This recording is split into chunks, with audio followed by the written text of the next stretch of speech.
Sakaling girahin tayo ng ibang bansa, handa kaya ang mga Pilipino na lumaban para sa bayan? Sa tanong na yan, sa isang survey, karamihan sa mga sumagot, lumabas ang pagiging makabayan. Nakatutok si Jonathan Andal. Kung magkakaroon ng kaguluhan sa pagitan ng Pilipinas at dayuhang kalaban, handa ka bang lumaban para sa iyong bansa? Sabi ng iba naming nakausap, kahit ngayon, suntukan lang, pwede na. Kaming mga gwardiya, kasama kami pag civil war na. Makikipaglaban po ako para sa ating bansang Pilipinas. Isa pong responsibilidad natin na tumulong at makipaglaban para sa ating mga bansa. Laban po tayo. Hindi tayo pwedeng magpasakop sa kanila. yan ang tanong ng Okta Research sa kanilang face-to-face survey sa 1,200 respondents nitong Desyembre. Panahong binomba ng tubig at itinaboy ng China ang mga barko ng Pilipinas sa West Philippine Sea. Batay sa survey na kinomisyon ng Armed Forces of the Philippines, 77% o halos 8 sa bawat 10 Pilipino ang handa raw lumaban para sa Pilipinas laban sa dayuhang bansa. 23% ang nagsabing hindi.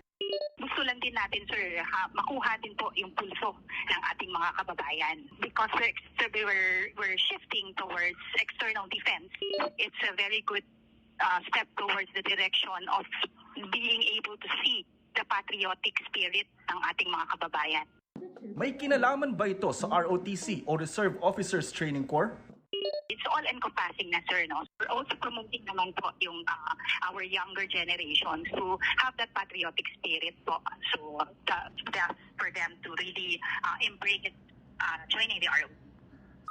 Sa iba't ibang age group ng mga sinurvey mula teenager hanggang senior citizen, pinakamarami sa mga nagsabing handa silang ipagtanggol ang Pilipinas ay mga edad 45 to 54. Ito yung mga parents, no, na talagang who are willing to defend their families. Possibly ito yung generation po na naka-experience po ng CAT sa high school at saka ROTC sa college po. Sa Mindanao, pinakamarami ang nagsabing handa nilang ipagtanggol ang bansa. Sa Visayas naman, pinakamababa. Tingin ng AFP, mga taga Mindanao kasi ang mas nakaranas ng kaguluhan at pagbabago. Kasi makita niyo po yung transformation ng Mindanao, no? Nag-open up na rin tayo towards tourism and everything. Dahil naranasan nila yon, nakita nila po yung benepisyo.